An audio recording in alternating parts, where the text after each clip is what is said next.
ॐ सर्वमङ्गलमाङ्गल्ये शिवे सर्वार्थसाधिके शरण्ये त्र्यम्बके गौरी नारायणी नमोऽस्तुते। ॐ सर्वमङ्गलमाङ्गल्ये शिवे सर्वार्थसाधिके शरण्ये त्र्यम्बके गौरी नारायणी नमोऽस्तुते। ॐ सर्वमङ्गलमाङ्गल्ये शिवे सर्वार्थसाधिके शरण्ये त्र्यम्बके गौरी नारायणी नमोऽस्तुते।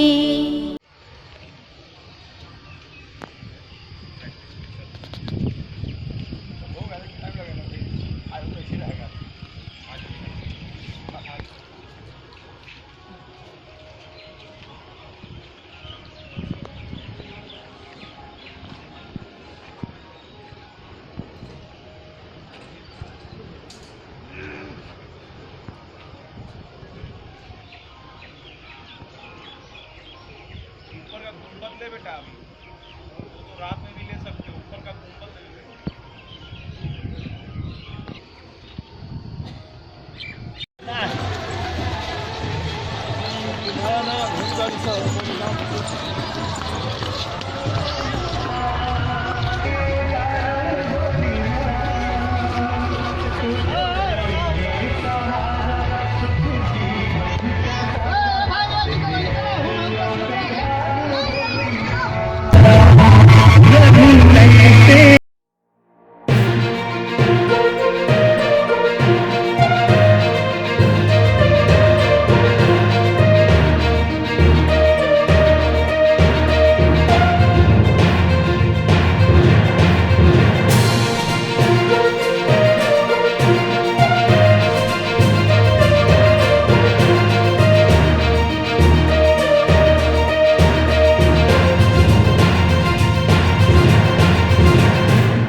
सत्याजी महाराज चल करके एक बरगा गांव में आए हैं और इनके मुखार बिन से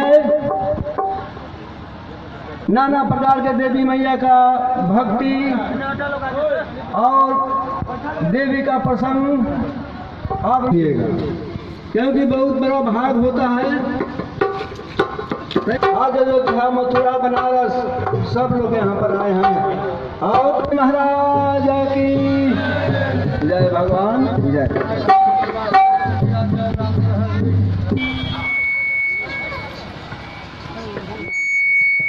भाखंडे हर्दवर्ते मासाणां मासुक्ले मासे महामासे वैशाख मासे काशगोतस्य श्री भगवान कायिक वाचिक मानसिक ज्ञाताज्ञात सकल दोष श्रुति स्मृति मनोकामना संकल्प अहम करिष्ये यादवि सर्वभूतेषु मातृसंता नमस्तस्यै नमस्तस्यै नमस्ताभ्यो नमः।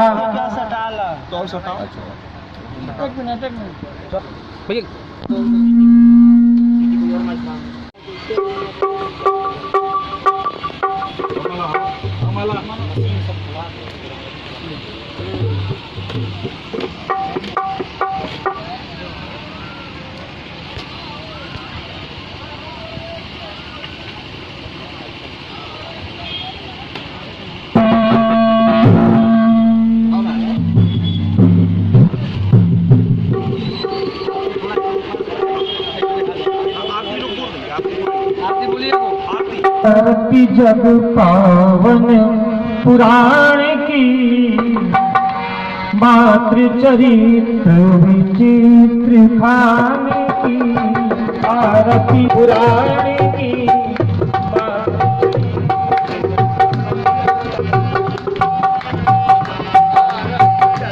पावन पुराण की मातृ चरित्र विचित्र खान की देवी भागवत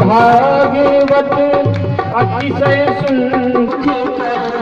परमहंसी पावन पुराण की मातृ चरित्र विचित्र खान की आरती जग पावन।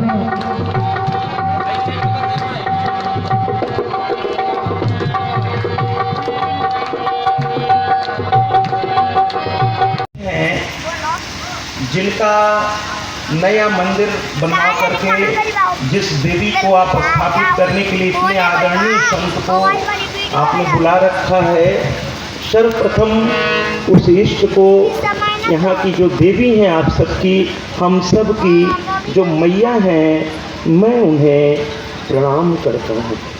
जय माता दी। यहाँ और भी जितने भी उपस्थित यहाँ से हट के बात करो, अदृश्य देवी देव हैं, मैं उन सबको भी प्रणाम करता हूँ, क्योंकि ऐसा कहा जाता है कि जहाँ भी कथा होती है देवी देव का नाना रूप धर के उस कथा के श्रवण का अमृतानंद लेने के लिए वो किसी न किसी रूप में यहाँ उपस्थित हो जाते हैं। तो मैं उन सबको प्रणाम करता हूँ और उनसे स्नेहाशीष की कामना करता हूँ।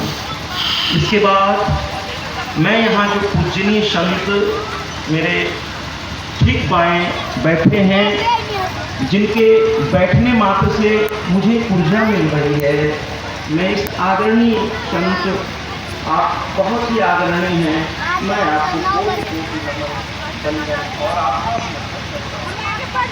इतना ही नहीं, हमारे प्रदीप जी, हमारे जो आचार्य हैं, जिनके माध्यम से और इस संत के माध्यम से और आप सबके स्नेह से मैं यहाँ तक आ सका, उन मेरे परम आदरणीय हमारे प्रयागराज के बहुत ही बड़े आदरणीय ज्योतिषाचार्य, कर्मकांडी आचार्य, मैं इनका बहुत आदर करता हूँ। मेरे लिए मैं इनको अपना यहाँ से हट के बात करो। और इनके आदेश की अवहेलना तो छोड़ दीजिए, मैं इनके बारे में सिर्फ इतना ही कहूँगा कि उनका आदेश मेरे लिए ब्रह्म वाक्य से कम नहीं है। मैं ऐसे आदरणीय प्रदीप जी को भी पुनः बार बार उनका भी नमन, वंदन और अभिनंदन करता हूँ।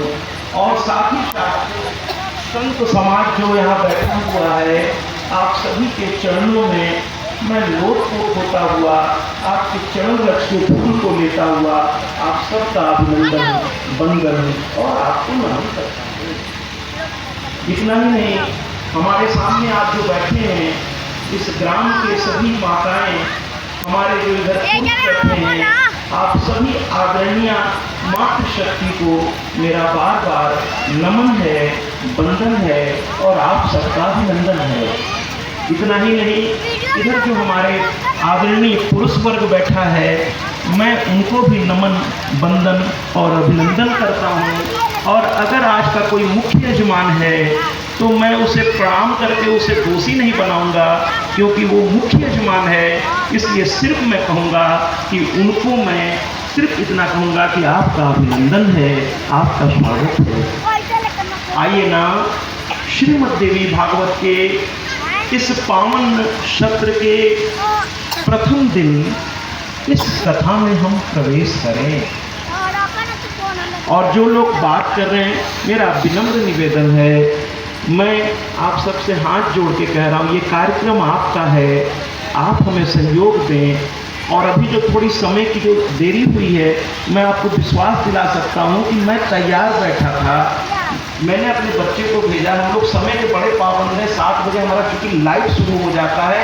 ये कथा सिर्फ ये केवल गाँव नहीं देख रहा है, ये कथा 117 देश इस समय देख रहे हैं।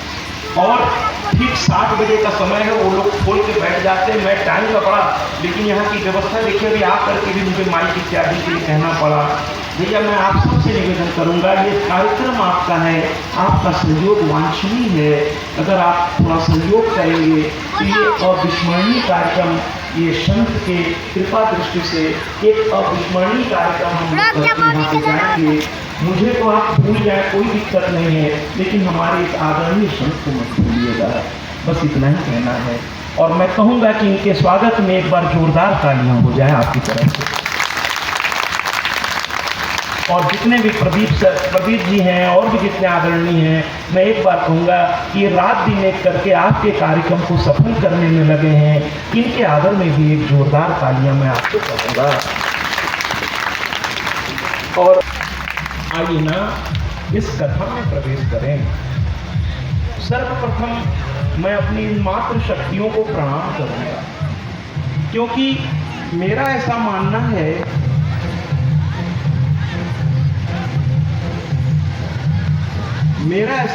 है अगर थोड़ा सा ये या तो मैं रुक जाऊँ या उनको थोड़ा तो आप जो सामने बैठी हैं, मैं आप सबको प्रणाम करता हूँ। और मैं एक बात कहूँगा, मैं यहाँ जो युवा बैठे हैं या जो मुझे सुन रहे हैं, मैं उनसे कहना चाहूँगा कि विंध्याचल आप जाइए, वैष्णो देवी जाइए, ज्वाला जाइए, कांगड़ा जाइए, नैना जाइए, न जितने नारी शक्ति को सम्मान नहीं देंगे, अपने माता पिता को सम्मान नहीं देंगे, अपने गुरु का सम्मान नहीं करेंगे, तो विश्वास कीजिए, आप किसी बड़े से बड़े भक्त धाम में चले जाइए, वहाँ आपकी पूजा स्वीकार नहीं होगी। जब तक आप अपने माता पिता को प्रणाम नहीं करते, अपने गुरु का सम्मान नहीं करते, फिर आप कितनी भी पूजा करेंगे भैया, मैं संकोच ये करने मुझे कोई संकोच नहीं है, किसी को पूजा स्वीकार नहीं। कहते हैं ना कि यत्र नारी पूजते तत्र रमन्ति देवता, यानी जहाँ नारी की पूजा होती है। मैं ये श्रीमद् देवी भागवत के निकलने का मेरा एकमात्र उद्देश्य है, जो हमारे चीफ मिनिस्टर यानी मुख्यमंत्री श्री योगी आदित्यनाथ जी का भी जो उद्देश्य है, महिला सशक्तिकरण। मैं उनसे जुड़ा नहीं हूँ, मैं किसी पार्टी का पक्षधर भी नहीं हूँ। हम लोग तो अध्यात्म वाले हैं, रमता ज्योति बहता पानी, मैं किसी का समर्थक नहीं हूँ। लेकिन वो जो महिला सशक्तिकरण का जो उन्होंने एक शब्द दिया है, मैं उसको आगे बढ़ाने का प्रयास करता हूँ। मैं सिर्फ गांव-गांव घूम रहा हूँ, सिर्फ इसलिए मैं डायरेक्टर पद पर 32 साल रहा हूँ, प्रिंसिपल पद पर रहा हूँ, और सब कुछ छोड़ करके सिर्फ मैं इसीलिए निकल पड़ा हूँ कि एक तो इन संतों के चरणों की धूल प्राप्त कर सकूँ, देवी देवताओं के दर्शन कर सकूँ, और जो हमारी माताएं बैठी हैं इनके बारे में समाज को कुछ बता सकूँ, समाज को कुछ बता सकूँ। आप बड़े ध्यान से मेरी बात सुनिएगा कि जब आपके घर में कोई बच्चा पैदा हो तो आज से भैया थोड़ा बधाई देने का तरीका बदल दीजिए। हम लोगों के यहाँ जब कोई बालक उत्पन्न होता है, ये तो हम थोड़ा बाद में चर्चा करेंगे कि आजकल पुत्र नहीं उत्पन्न हो रहे हैं, आजकल लड़के उत्पन्न हो रहे हैं साहब। अब वो क्या अंतर है, अभी इस पर मैं चर्चा बाद में करूँगा। लेकिन मैं सिर्फ इतना कहना चाहता हूँ कि हमारी जो ये मातृशक्ति है, जब कोई बालक आपके घर में उत्पन्न हो और आप किसी को बधाई दे रहे हो, तो ये मत कहिए कि बधाई हो, आपके घर आज लड़का हुआ है या लड़की हुई है। आपको कहना है तो जरा एक बार ये कहिएगा कि बधाई हो, आज आपके घर एक जननी का अवतार हुआ है, एक माँ आपके घर आई है। क्योंकि जब तक स्त्री नारी थी, लड़की थी, किसी की पत्नी बनी, किसी की बहू बनी, किसी की भाभी बनी, नाना प्रकार के रिश्तों में बसती चली गई। ये स्त्री जब तक मायके में रहती है, मायके को संभालती है रात दिन साहब, रात दिन। और हमारे यहाँ तो एक परंपरा भी है कि जब ये विदा होने लगती हैं अपने मायके से, तो इनके हाथ में लावा भर के दिया जाता है, पता नहीं यहाँ किस तरह से होता है। और वो जब मायके के डेहरी से बाहर पैर रखती हैं विदाई के समय, तो वो लावे को पीछे की ओर फेंकती हैं। और जानते हैं उसका भाव क्या है? वो कहती हैं अपने माता पिता से, अपने बाबुल से कि मैं तो इस घर को छोड़ के जा रही हूँ सदा के लिए, लेकिन तुम्हारा घर सुख संपत्ति और शांति से भरा रहे। ऐसे बेटियों को मेरा प्रणाम है, मेरा प्रणाम है। अगर कोई बात अच्छी लगे तो तालियों से हमें बताया कीजिए, जिससे मुझे पता तो चले कि मेरी बात आप तक पहुंच रही है। ऐसे बेटियों को, ऐसे नारियों को प्रणाम है जो एक साथ कई घर को संभालती हैं साहब। जब ये छोटी होती हैं, स्कूल से आती हैं, माँ के हाथ में काम बटाती हैं, थक जाती हैं, माँ से कहती है थोड़ा आराम कर लें, तो माँ कहती है पढ़ लिख लो, थोड़ा घर गृहस्थी सीख लो, फिर आराम ही आराम है। फिर थोड़ी ये बड़ी हो जाती है, फिर ये कहती हैं अब तो थोड़ा आराम कर लें, घर गृहस्थी सीख लिए, पढ़ लिख भी लिए, तो माँ कहती है घर गृहस्थी बसा लो, फिर आराम ही आराम है, फिर आराम ही आराम है। फिर ये बेचारी घर गृहस्थी बसा लेती हैं, किसी के घर को अपना लेती हैं, उसके माता पिता को अपना लेती हैं, उसके पूरे परिवार को अपना लेती हैं, और उनका अपना अस्तित्व तो वो भूल ही जाती हैं, रात दिन सिर्फ लगी रहती हैं। अभी मैं इस पर और चर्चा करूंगा जब माँ सीता की तरफ चलूंगा। तो ऐसी नारी को मैं प्रणाम करता हूँ जो हर समय, और वहाँ पर भी जब ये कभी थकती हैं तो सास माँ समझाती हैं कि घर गृहस्थी थोड़ी बस जाए तुम्हारी, फिर आराम ही आराम है। आगे चलकर इनको पुत्र रत्न की प्राप्ति होती है या पुत्री रत्न की प्राप्ति होती है। और फिर ये कहती है माँ थोड़ा आराम कर ले, क्या कहते हैं बस बच्चे थोड़ा बड़े हो जाएं, फिर आराम ही आराम है। बच्चे बड़े हो जाते हैं, फिर ये पूछते हैं थोड़ा आराम कर लें क्या, तो घर वाले कहते हैं इनको शादी वादी करके जरा बच्चों को सेटल कर दो, फिर आराम ही आराम है। शादी हो जाती है, पोते पोतियाँ हो जाती हैं, उनको खिलाने में व्यस्त रहती हैं, फिर भी इन्हें आराम नहीं मिलता। और विश्वास कीजिए एक दिन भगवान आता है इनके पास और कहता है तुम्हें आराम चाहिए, जीवन भर तुमने आराम नहीं किया है, क्या तुम्हें आराम चाहिए? और कहते हैं हाँ मेरी बिटिया मेरी गोद में आ जा, और लेके हमेशा के लिए चले जाते हैं, फिर हमेशा के लिए इनको आराम मिल जाता है। लेकिन जीवन भर इन्हें आराम नहीं मिलता। हम सब का कर्तव्य है, हम सब के जीवन में रविवार आता है, छुट्टियां आती हैं, और विश्वास कीजिए उन छुट्टियों में इनका काम और बढ़ जाता है, और बढ़ जाता है। तो मैं आप सबसे निवेदन करता हूँ, इसमें कोई शर्म या कोई संकोच की बात नहीं है। जिसका हाथ पकड़िए, जिसको अपने घर ले आइए, जो सब कुछ छोड़ के आपके लिए चल पड़ी है, उसका ख्याल रखिए भैया, उसका ख्याल रखिए।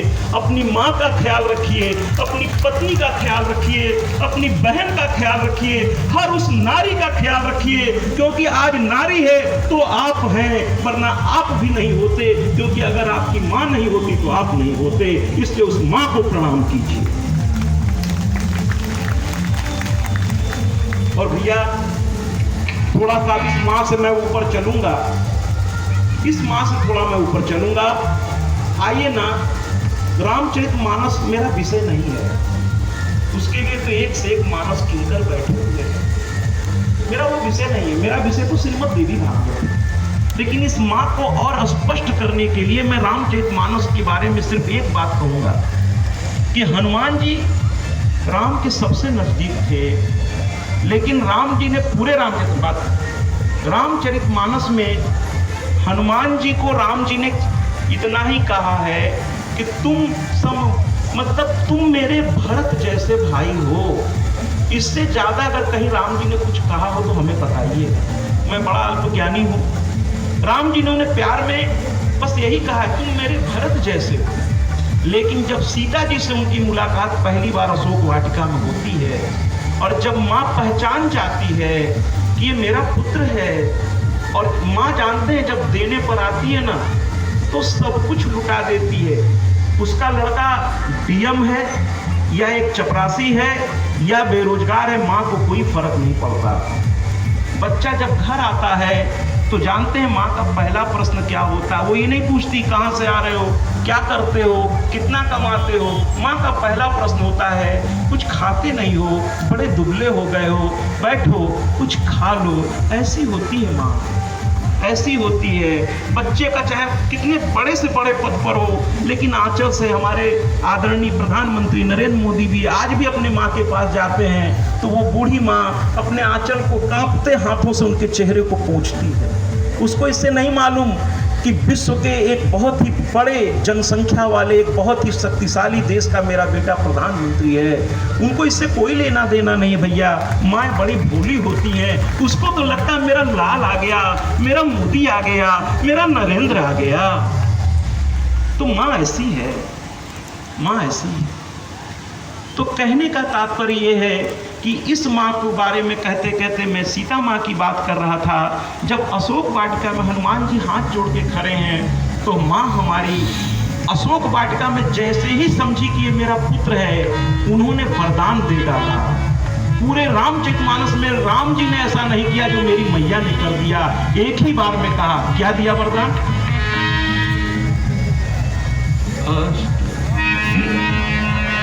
अष्ट सिद्धि नवनिधि के दाता, असवर दीन जानकी माता। बस माँ ने कहा, माँ देने पर आती है तो ये दे देती है। ये नहीं कहा कि आप अष्ट सिद्धि नवनिधि के मालिक बन जाए, ऐसा नहीं कहा माँ ने। माँ ने कहा तुम्हारे पास इतना हो जाए कि तुम इसके दाता बन जाओ, यानी जो तुम्हारी शरण में आए तुम उसे अष्ट सिद्धि नौ निधि के तुम मालिक बना सकते हो। ऐसा माँ ने वरदान दे दिया हनुमान जी को। ऐसी है मेरी माँ। और इतना बड़ा वरदान दे के माँ ने क्या कहा, राम रसायन तुम्हारे पास। राम रसायन तुम्हारे पासा, राम रसायन तुम्हारे पासा, सदा रहो रघुपति के नासा। कितनी बड़ी बात माने को, ये माएँ भी ऐसी करती हैं। बच्चे को खिलाएंगी, पिलाएंगी, दुलार देंगी, प्यार देंगी, लेकिन कहती क्या है, बाहर बैठे हैं दादाजी, जा करके प्रणाम करके आओ। बाहर पिताजी बैठे हैं, जाकर उनके पैर छूके। किसी माँ ने कभी अपने बच्चे से नहीं कहा होगा आज तुमको मैंने इतना बढ़िया खाना खिलाया है, एक बार मेरा पैर छुओ। शायद किसी माँ ने कभी नहीं कहा होगा। ऐसी माँ को मैं प्रणाम करता हूँ जो सेवा तो करती है, स्वयं देखभाल करती है, लेकिन अपने बच्चे को संस्कार देती है कि राम रसायन तुम्हारे पासा। और अंत में क्या कहती है, सदा रहो रघुपति के दासा। ये नहीं दासिका कहता, रघुपति के दासा। ऐसी होती है हमारी माँ। आइए इस माँ को प्रणाम करते हुए अब जरा भगवान की ओर थोड़ा चलें कि भगवान भी इस माँ के ऋण को उतार नहीं सके। जिस माँ की गाथा लेकर आज मैं बैठा हूँ, मैं कहना चाहता हूँ कि पहले इस माँ को हम समझें कि भगवान भी इनके ऋण को उतारने में असमर्थ हो गए। और जब जब उन्होंने इस धरती पर अवतार लिया तो आप उठा के इतिहास देख लीजिए, चाहे वो कृष्णा अवतार हो, चाहे रामा अवतार हो, कोई भी अवतार हो, सबसे पहले भगवान ने माँ को दर्शन दिया है। बाबा तुलसी ने जब भगवान के प्राकट्य की बात हो रही थी, तो उस समय उन्होंने कहा था कि विप्रधेनु सुर संत हित लिन्न मनुज अवतार। उस समय बाबा तुलसी ऐसा लिखते हैं, लेकिन जब भगवान का जन्म होता है तो बाबा क्या कहते हैं, भय प्रकट कृपाला दीन दयाला। और अगली लाइन पे ध्यान देने वाली बात है, यहाँ न विप्र की बात कर रहे हैं, न धेनु की बात कर रहे हैं, न सुर की बात कर रहे हैं, न मनुज की बात कर रहे हैं, किसी की बात नहीं कर रहे हैं। कहते हैं कि कौशल्या हितकारी। शब्द को भी देखिए जरा सा। और भगवान भी माँ के सामने हाथ जोड़ के खड़े हैं, और माँ ने एक बार में भगवान से सिर्फ इतना ही कहा कि जय शिशु लीला अति प्रियशीला यह सुख परम अनुपा। और भगवान ने माँ की बात मानने में एक सेकंड देर नहीं लगाई भैया, एक सेकंड देर नहीं लगाई। जैसे ही माँ ने कहा कि जय शिशु लीला अति प्रियशीला यह सुख परम अनुपा, सुनि बचन सुजाना रोदन थाना कोई बालक सुरभा। एक ब्रह्मांड का नायक माँ के एक आदेश पर एक राजा का लड़का बनकर गोद में रोता हुआ, दोनों नन्हे नन्हे हाथ पैर हाथ हिलाता हुआ माँ की ओर टकटकी लगा के देखा। तो जिस माँ के आदेश को भगवान भी नहीं टालते, क्या हमें और आपको अपने माँ के आदेश का टालना तो छोड़िए, आप उनके चरणों के सिवा मैं तो हाथ जोड़ के कहूँगा कुछ और कहिए ही नहीं। जो माँ कह दे या पिताजी कह दे, बस कहिए जी माँ, जी बाबूजी, पूरा होगा, हर हाल में पूरा होगा, आपका हर वचन पूरा होगा।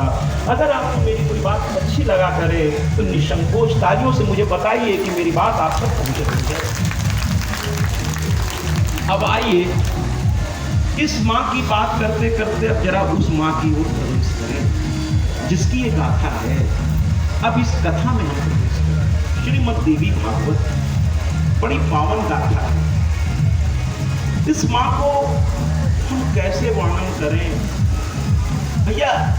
बड़े बड़े नाम, बड़ी बड़ी उपमाएं मैं नहीं बोलूँगा, मैं तो कहूँगा ये मेरी मैया है, ये सिर्फ मेरी मैया है, हम सबकी मैया है।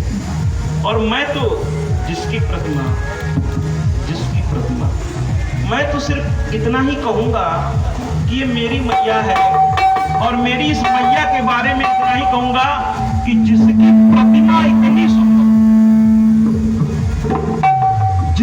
प्रतिमा इतनी सुंदर वो खुद कितना सुंदर हो। आइए न जरा मेरी इस मैया की कल्पना करें जिसको हम दुर्गा के रूप में जानते हैं, काली के रूप में जानते हैं। मंगल तालियों के साथ पावनहारा कब तेरा दर्शन होगा, जिनकी प्रतिमा इतनी सुंदर वो कितना सुंदर होगा, वो कितना पंडाल होगा। करने का मन करे तो सिर्फ भी कीजिए, ये माँ का पंडाल है। नाम है तेरा पावनहारा कब तेरा दर्शन होगा, वो कितना सुंदर।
अपने कष्ट मिटाने हेतु तेरे चरणों का वंदन होगा। जिनकी प्रतिमा इतनी सुंदर वो कितना सुंदर होगा, वो कितना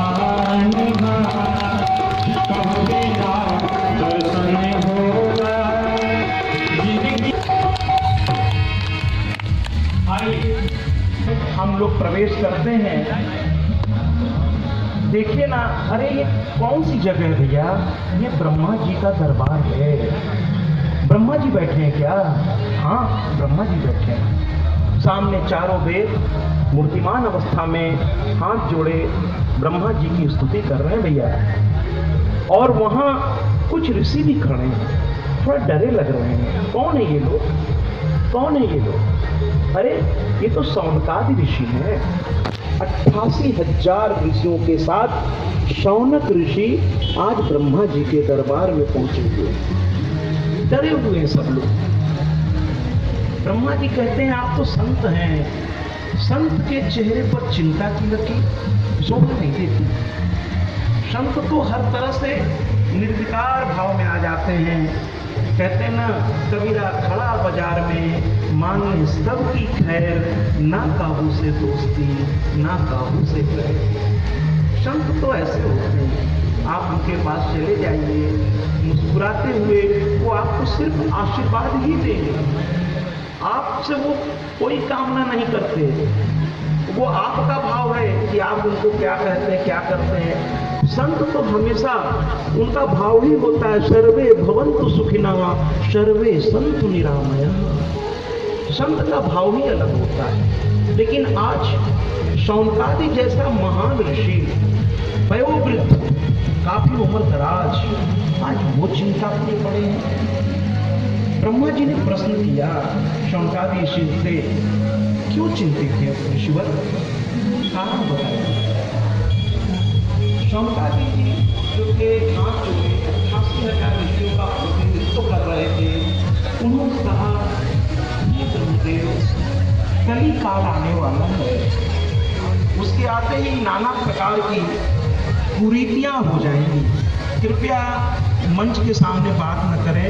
कुछ मैं कमेटी के सदस्यों का भी अभिनंदन करता हूं, नमन करता हूं और उनका वंदन करते हुए एक निवेदन करता हूं, कुछ वॉलंटियर्स यहाँ रखें जो थोड़ा सा व्यवस्थाओं को देखें। तो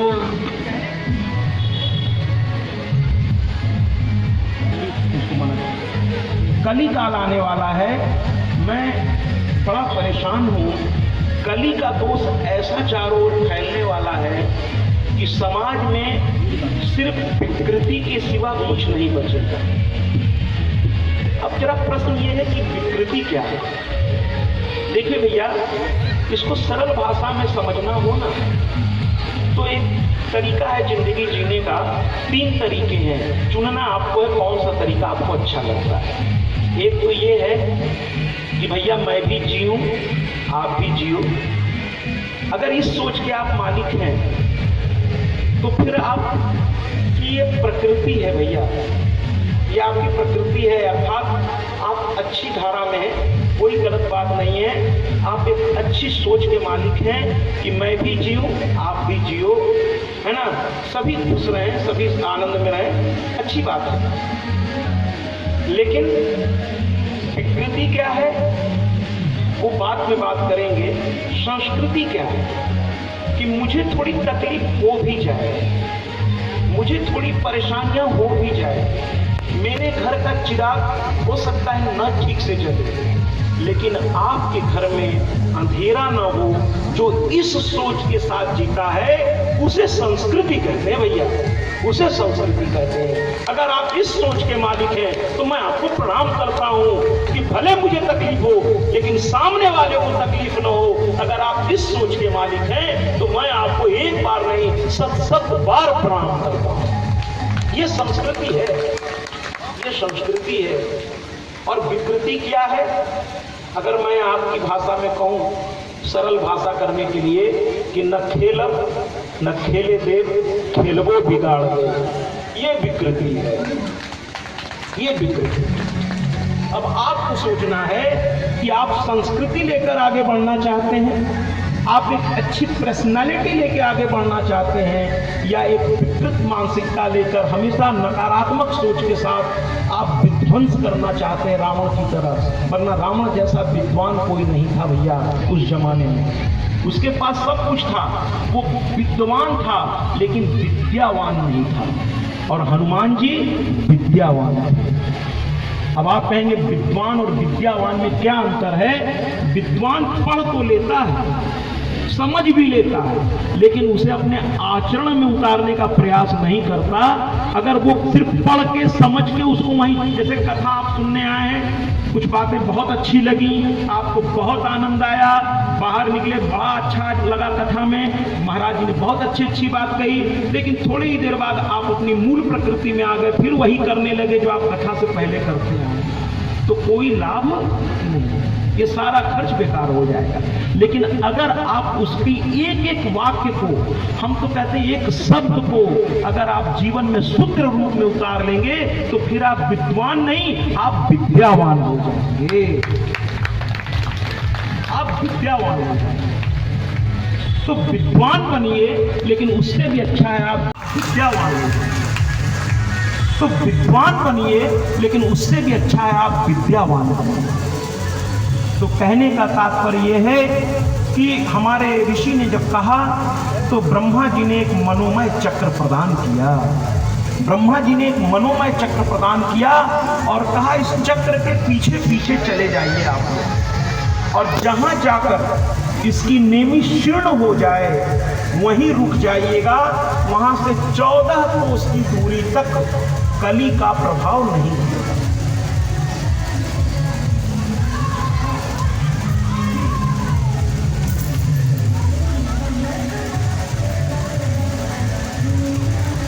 नेट ऑन किए हुए हैं क्या?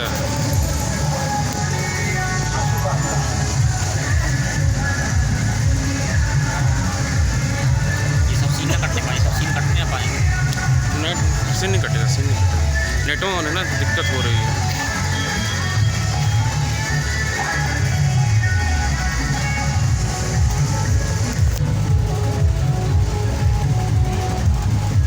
तो एक जगह जाकर उस चक्र की नेमी क्षीण हो गई और वहीं पर शौनकादि ऋषियों ने अपना अपना आसन जमाया, और उस जगह का नाम जानते भैया क्या पड़ा?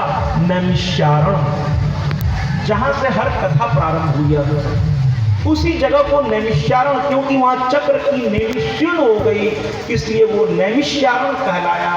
और वहीं पर संतों ने धूली जमा ली और खूब मन लगा करके रात दिन जप पूजा अनुष्ठान। और जब आप अच्छा कोई काम करते हैं तो विश्वास कीजिए कुछ अच्छा ही होता है। जैसे देखिए इस गांव के आदरणीय लोगों ने, इस कमेटी के मेंबरान ने, मैं उनको पुनः प्रणाम करता हूँ, उनका वंदन करता हूँ, उनका अभिनंदन करता हूँ कि उन्होंने एक सुंदर संकल्प लिया।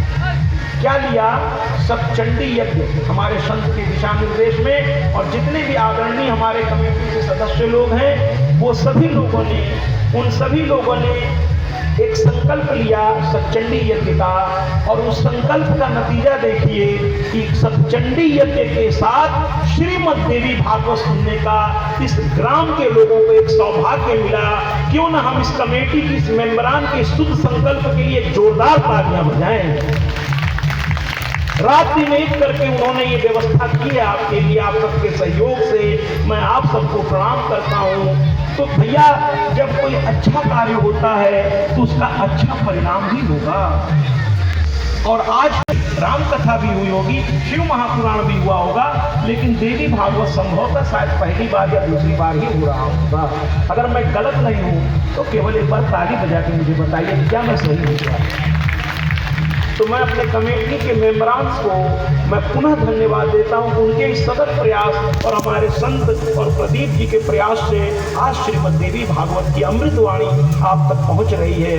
ये माँ की कृपा और इन संतों का और कमेटी के लोगों का सहयोग है जो ये हो पा रहा है। तो इसी तरह से यहाँ भी नैमिषारण्य में रात दिन जब जप अनुष्ठान और पूजा होने लगा तो वहाँ भी एक संत आ गया।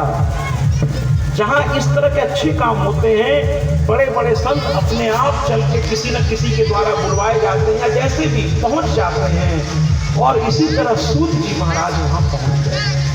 सूत जी ये विलोम प्रजाति के हैं, सूत जी, और वो पहुंच गए। शौनकादि उनसे उम्र में बहुत बड़े थे, शौनकादि उनसे उम्र में बहुत बड़े थे, लेकिन शौनक ऋषि भी उठ करके खड़े हो गए।